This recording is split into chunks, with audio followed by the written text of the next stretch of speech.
Well, season 1 of Dead City is finally over. The season finale just aired early on AMC Plus, and like always, I just watched it and I'm about to review it for you guys, discuss it, give you my first impressions, my first reaction. I feel like I say this often with each new episode of Dead City, but I truly, really mean it. I mean, I've meant it every time, but I extra mean it now, where I feel like this is probably my favorite episode of the season. Very strong character moments, great dialogue, great action sequences, great cinematography. Just everything that is great and everything that Dead City does good and correct was really highlighted and really showcased in this episode. Arguably more than the premiere, in my opinion. But before I get more in-depth into this review, this will be full of spoilers, so if you haven't watched the episode yet, I do recommend you go watch the episode and then you come back and watch this. And also, subscribe. I talk about the Walking Dead universe all the time.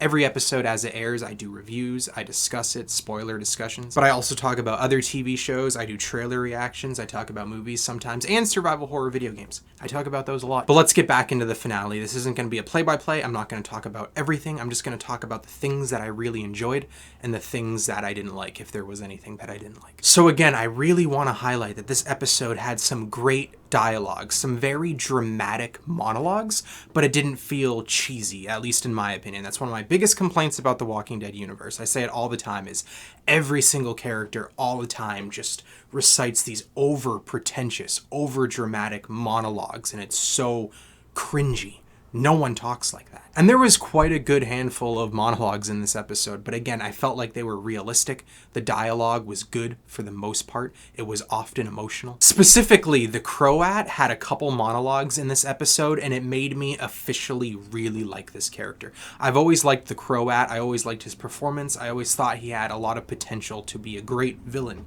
within the Walking Dead universe. But in this episode specifically, it officially fully clicked for me, where I'm really excited to see where this character goes in the future. And the Croat survived the season. I personally wasn't expecting that, but like I said last episode, he basically ushered in a new main villain, and I honestly don't care about this. The new villain is some older lady who seems very political, a lot like a politician. She's dressed a lot nicer than she theoretically should be 15 years into the apocalypse. And there was also another villain introduced in New Babylon who is also very similar. And I'm just so personally annoyed and over these types of villains. Like, writers, creators, what are you doing? When you introduce a new villain and you have them dressed relatively nicely and you have them recite their really weird philosophy, and within that philosophy they have a metaphor to some mundane task. And usually while they're reciting this philosophy, they're pouring a glass of alcohol and offering it to one of our heroes. Do you think you're being unique?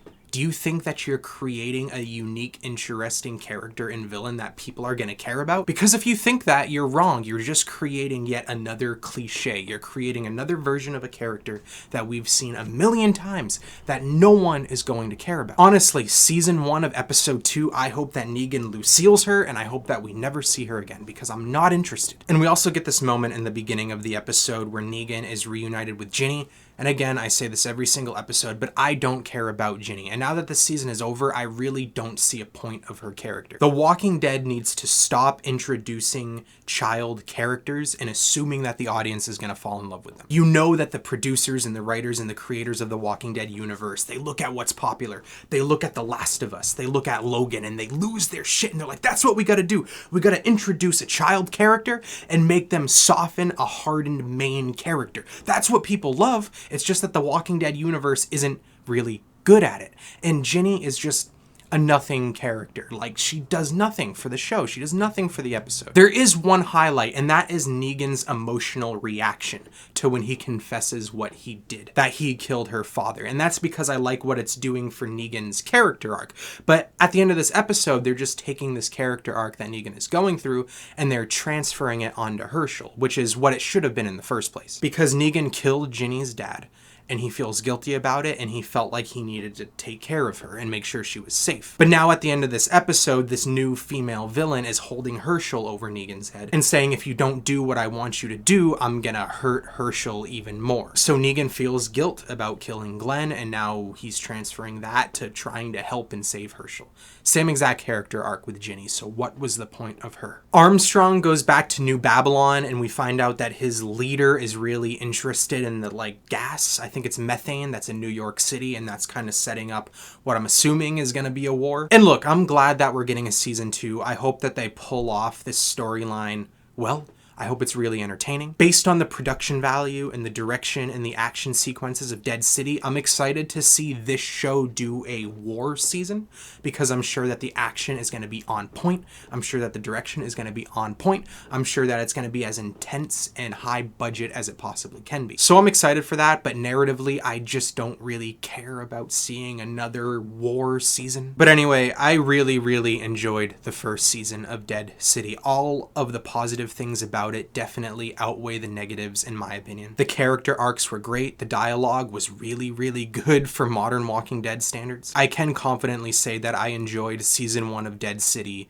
more than season 11 of The Walking Dead, probably. Possibly more than season 10 of The Walking Dead as well. I definitely enjoyed it more than the first half of season 8 of Fear, no questions asked. It's miles and miles and miles better than anything World Beyond had to offer. I'm really looking forward to the Daryl spinoff, and you should consider subscribing, because I'm going to talk about the second half of Fear Season 8. I'm going to talk about the Daryl spinoff, and once the Daryl spinoff is finished, I'm going to make a video directly comparing and pitting Dead City against Daryl and see which spinoff is actually better, in my opinion. So consider subscribing if any of that seems interesting to you, and let me know in the comments, did you enjoy Season 1 of Dead City? Is it better than you were expecting, or not as good as you were expecting? Thank you for watching, especially if you watched this far. And once again, consider subscribing.